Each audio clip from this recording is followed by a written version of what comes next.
From the headquarters of Telesur English in Quito, Ecuador, I'm Carla Gonzalez, and this is From the South.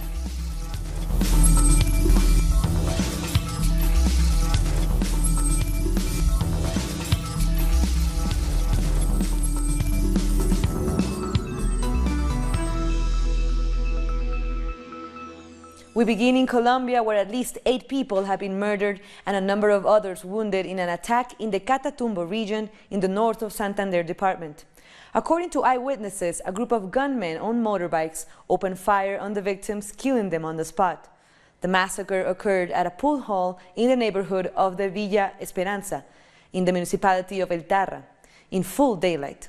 One of the victims was Freddy Quintero, social leader and president of the local Community Action Board. 2 others killed and 1 of those injured were former FARC members taking part in the process of reintegration of the guerrillas.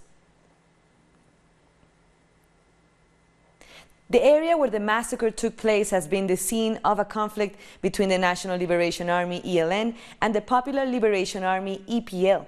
The ELN has denied any involvement in the killings and released a statement condemning the attacks. The armed group, which is currently holding peace talks with the government, called on the authorities to investigate the case and deliver justice as soon as possible. The Colombian president, Juan Manuel Santos, also condemned the killings and said those responsible will face harsh punishment. The conflict in this area of Colombia has affected at least 145,000 people, with thousands of inhabitants facing forced internal displacement. Colombia's Foreign Minister María Ángela Holguín has traveled to Havana to lead the government delegation in the peace talks with the ELN. Both sides are aiming to agree a new bilateral ceasefire. Here's our correspondent in Havana, Lara Prada. Hello, yes, nice to greet you from Havana. Indeed, this weekend arrived to Cuba the Foreign Minister of Colombia, María Ángela Holguín, to head a government delegation with the ELN, where they'll be talking about a possible ceasefire and to arrive to concrete results on a peace agreement with the ELN. She is heading this delegation, María Ángela Holguín is heading this delegation on behalf of the Colombian President Juan Manuel Santos, who will be leaving the post this 7th of August. On her arrival, she met with Cuba's Chancellor Bruno Rodriguez, and they talked about these peace dialogues that are continuing developing here in Cuba. Let's remember that not long ago, Cuba also was the place where were agreed the peace agreements between FARC and the Colombian government. That was Laura Prada from Cuba. The Supreme Court of Justice has set a date for Colombian former President Álvaro Uribe to appear in court for an initial questioning. He's being investigated for bribery and fraud. For attorney Luis Guillermo Pérez, the date set by the Supreme Court of Justice to investigate Álvaro Uribe is very important. On September 3rd, the former president and current senator will appear in court along 30 other witnesses. Colombian justice is finally acting against Senator Álvaro Uribe. 22 criminal investigations are being processed at the Supreme Court, and 276 in the Investigation and Accusation Commission of the Chamber. So we hope that despite all the delay in actions he's taken, he may at least be condemned by the court. Journalist and Bogota Councillor Holman Morris thinks Senator Uribe ought to respect justice institutions. Today we have a situation in which one of the most powerful men in the country, who has always demanded respect for the institutions, must respect them himself. The country and society demand that he answer the call of the court.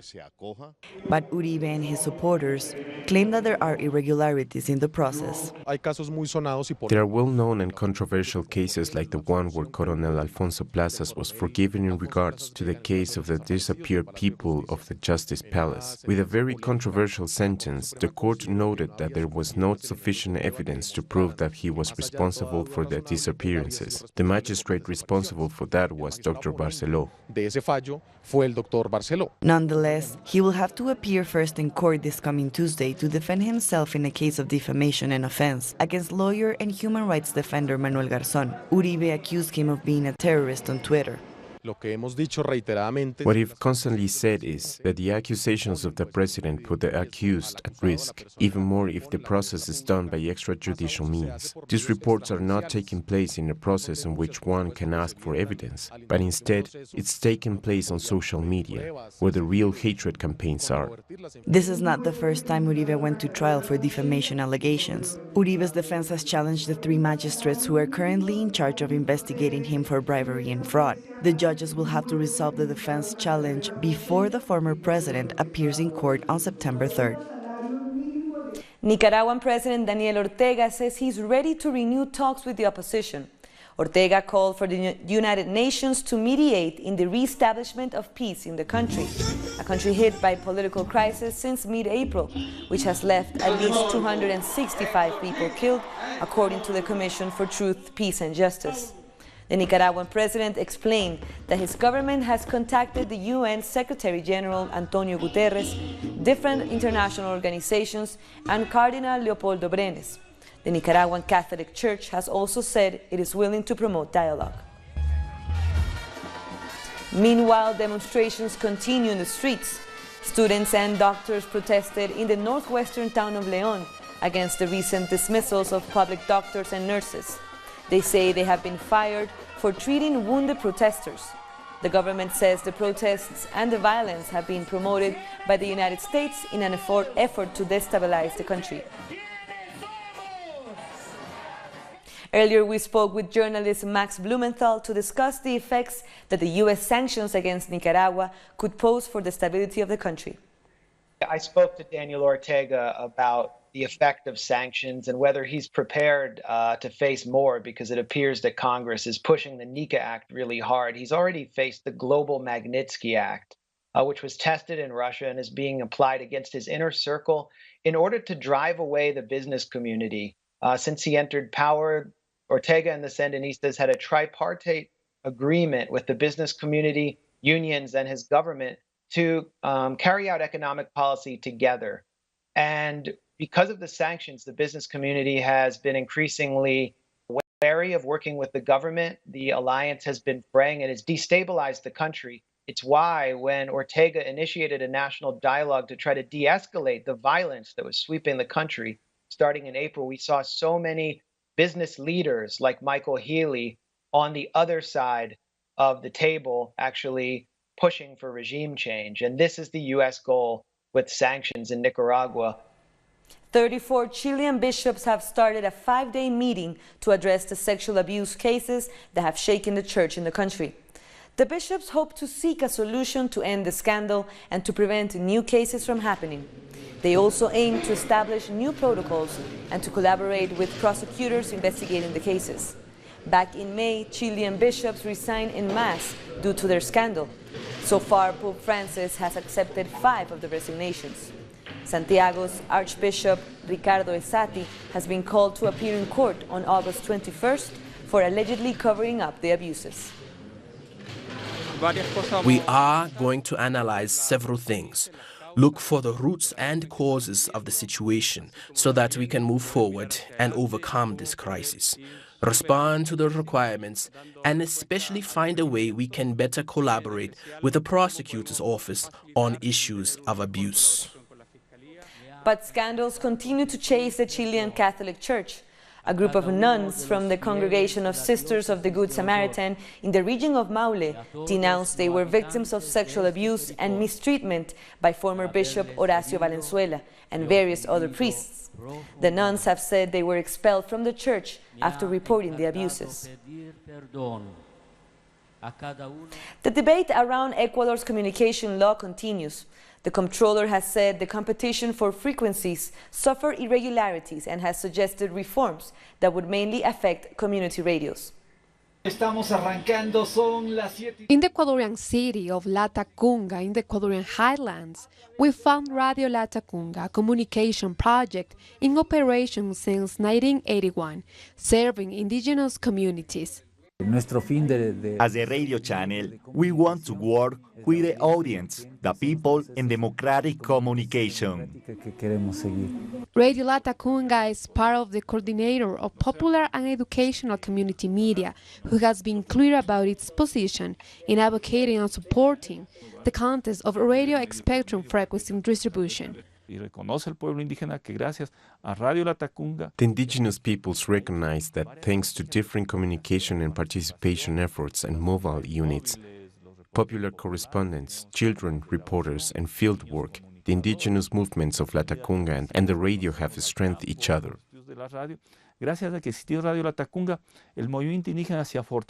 The Commission of Collective Rights are working to restructure the communication law in the Assembly. The Commission asked the controller to appear before the members to explain the irregularities he found in the last contest, and he gave his recommendation to improve the redistribution of frequencies.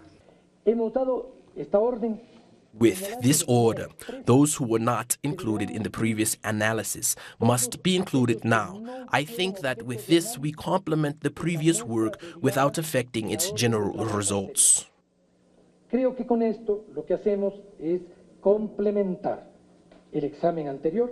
Currently, frequency distribution is 33% to the public and private sector and 34% to the community sector. Denise Herrera, Telesur, Ecuador. We'll take a short break now, but join us again after a video from our multimedia team.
Welcome back.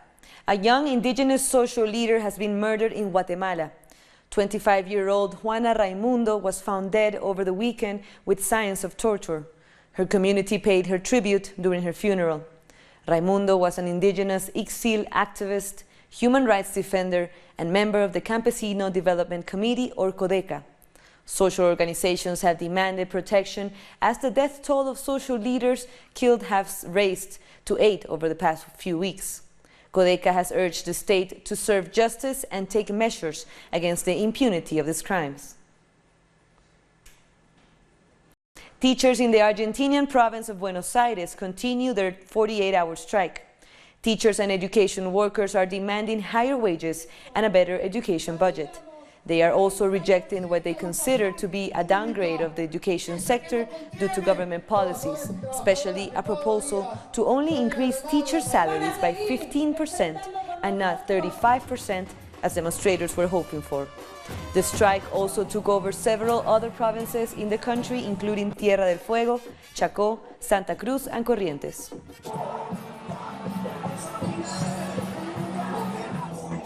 Farmers are on hunger strike demanding the release of former Brazilian President Luiz Inácio Lula da Silva, with 2 weeks to go before registration for October's presidential election closes.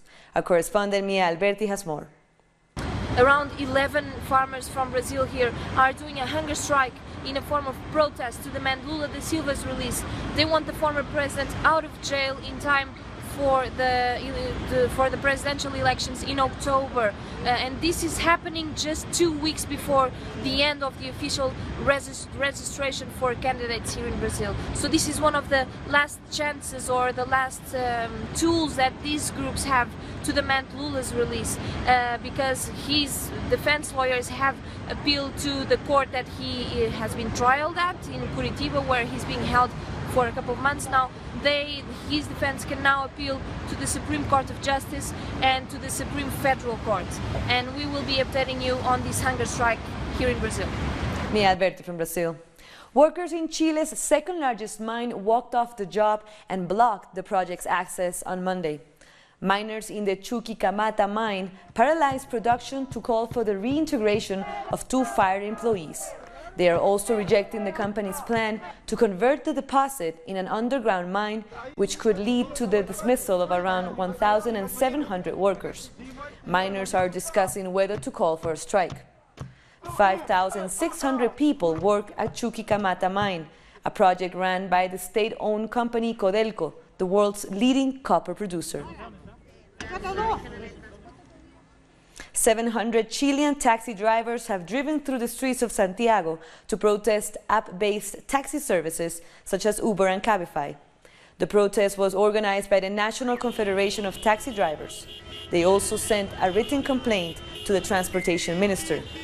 Uber has faced protests, bans, and restrictions around the world, accused of hampering traditional taxi operators and cutting into their profits through alleged unfair competition.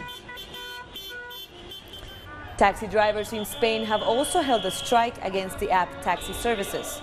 In Madrid, hundreds of taxi drivers parked their cars in front of the Ministry of Development to protest against ride-hailing apps for unfairly threatening their livelihoods. The drivers also opposed the suspension of laws that limit the number of licenses for app-based services. Taxi driver federations want the authorities to strictly enforce the legislation under which there should be 30 traditional taxis for each tourism vehicle with chauffeur. They are flooding the market. It cannot be like this. We all have to eat and earn money. What it cannot do is sacrifice the lives of others. 50 years have passed since the Tlatelolco massacre in Mexico. Student movements and young people are participating in efforts to ensure this is not forgotten. Pablo Perez has a story. At the Autonomous University of Mexico, UNAM, Gerardo recalls how following the military intervention 50 years ago, the director at the time opted to raise the flag at half-mast in solidarity with the student movement.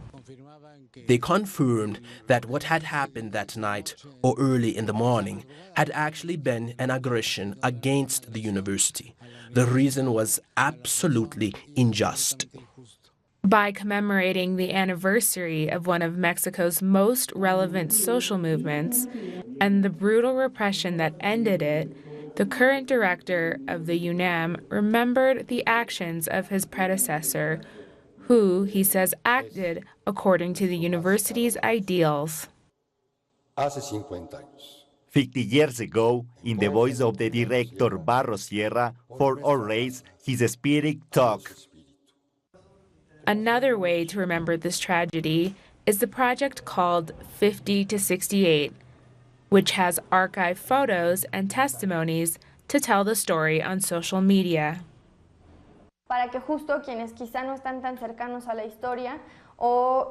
For those who are not so familiar with the story, or generations that may have heard that something important happened in '68, they are able to hear the story of how it happened in real time. One of the characteristics of this project is the possibility of narrating the facts of that year from perspectives that up until now have been ignored. We have also received, for example, testimonies of people that say, my dad, grandfather, or a relative were present at the time, and we have a story to tell. That is also part of the project. The student movement of '68 had the support of workers and campesinos that during the months of July and August ended with the government repression of October 2nd. Known as the Massacre of Tlatelolco, on its 50th anniversary, more than 100 commemoration events have been announced. Two members of the Jalisco New Generation cartel have been arrested in Mexico in connection with the disappearance of 3 Italian businessmen in January. The missing Italians were last seen on January 31st in Tecatitlan, in the western state of Jalisco. According to the investigation, the victims were picked up in Tecatitlan to be handed over to the cartel. Communication with them was then lost. We have information that José Guadalupe is probably connected with the disappearance of 3 Italian citizens in Tecalitlán, Jalisco. Last January 31st, through field work and investigation, personnel from federal security forces obtained information where José Guadalupe is likely responsible for handing over money to officers in Tecalitlán municipality. The UK government has published a report saying abuse of vulnerable women and girls by international aid workers has long been endemic. The report by the House of Commons International Development Committee follows allegation after allegation of sexual misconduct and harassment by workers belonging to NGOs which include Oxfam and Save the Children. Accusations date back to the 2010 Haiti earthquake relief mission. The findings also point to abuse in Liberia, Guinea, Sierra Leone, Cote d'Ivoire, and South Sudan, where crimes by aid workers have been carried out with impunity. Racers from around the world have faced Bolivia's infamous Highway of Death. 130 runners and 14 cyclists took part in the 7th edition of the Sky Race, one of the world's most difficult races, with participants climbing some 1,800 meters over a 28-kilometer distance. The race goes along the sides of mountains, rising from the Bolivian Amazon and ending at a finish line at 3,000 meters above sea level.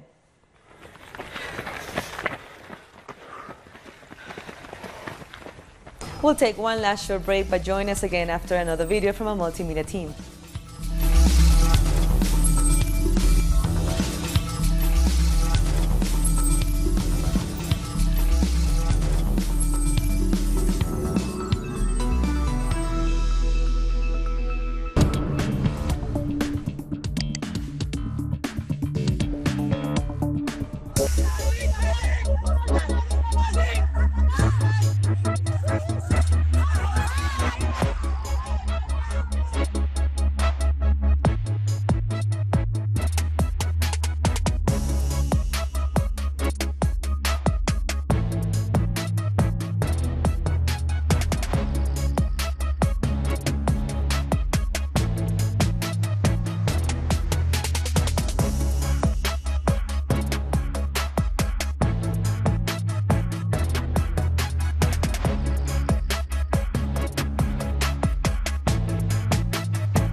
Thanks for joining us again. The counting is now complete in most provinces of Zimbabwe, and the first results are expected to be announced within the next few minutes from 3 p.m. local time. The chair of the Zimbabwe's Electoral Commission, Priscilla Chigumba, told reporters that there was no rigging or cheating in this first election since the ousting of Robert Mugabe. President Emerson Mnangagwa has been leading in opinion polls by a small margin. Just behind Mnangagwa is 40-year-old Nelson Chamisa, a lawyer who is vying to become the country's youngest head of state. Israeli occupation forces have detained at least 20 Palestinians. This was part of a series of raids in Ramallah and other cities in the West Bank. Among them were 4 journalists from the Al-Quds channel, including the director of its West Bank's headquarters. Local sources say that the journalists' vehicle was confiscated along with their equipment. While they were being taken, Palestinians threw stones at the Israeli soldiers. Congolese opposition leader Jean-Pierre Bemba plans to return to the Democratic Republic of Congo to register for the presidential election in December. He's coming back to DRC after a decade in prison in The Hague over war crimes convictions.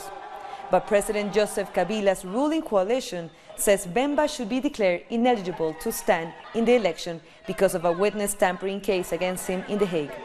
Bemba was convicted of war crimes and violations against human rights post-presidential elections in 2006, when fighters loyal to him clashed with state troops, but was acquitted of those charges in May. The presidents of Eritrea and Somalia have announced that they plan to establish diplomatic relations after more than a decade of hostility. Somali President Mohamed Abdullah is on state visit to Eritrea for meetings with his counterpart, Isaias Afwerki. A joint statement says that the two leaders will have their countries establish diplomatic relations and exchange ambassadors, promote bilateral trade and investment, and as well as educational and cultural exchanges. This declaration comes just 3 weeks after Eritrea and Ethiopia ended 2 decades of conflict.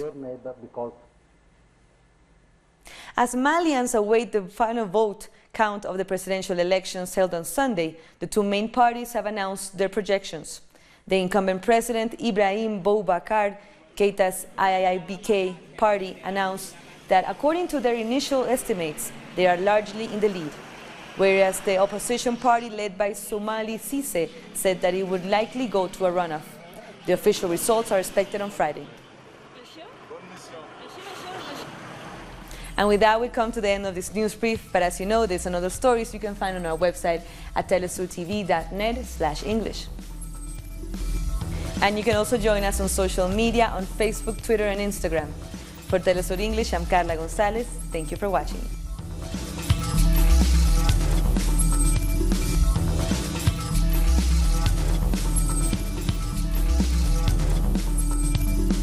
Telesur brings you a special